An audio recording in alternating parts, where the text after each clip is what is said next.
Well, I think some of the things, technology and communication tools that changed over the 12 to 14 years that I was with my father was definitely the use of, like, the first cell phones came into contact. My father got a cell phone with AT&T. There was a special phone for him that connected to his chair. Anywhere that he was, he could use it, because oftentimes that was critical, because you never know what can happen if an attendant is somewhere in the other room, or if he could push a button and the phone would immediately dial someone. The respirators changed.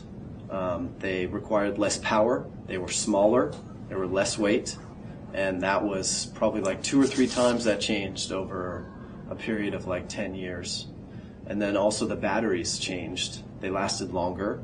I mean, I had to push my father up so many different hills with his batteries running out, and so did many people. That technology changed too. They started lasting longer. They started becoming a smaller size.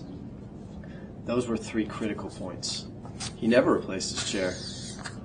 Never. All he did is make small modifications.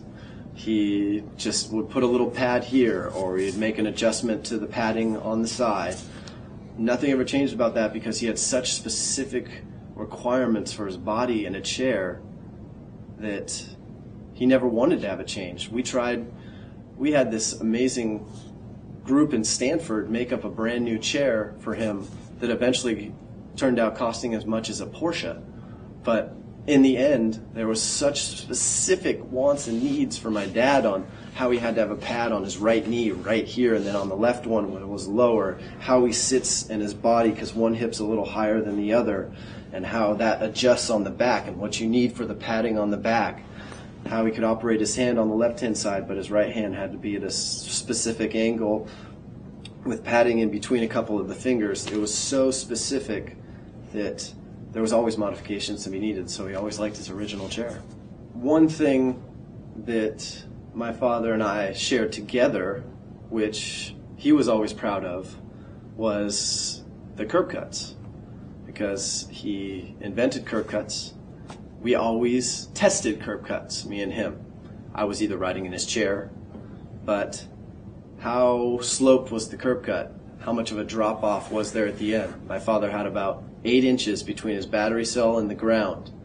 If that curb cut wasn't right and it was cut off and down, he was going to slam the back of his chair.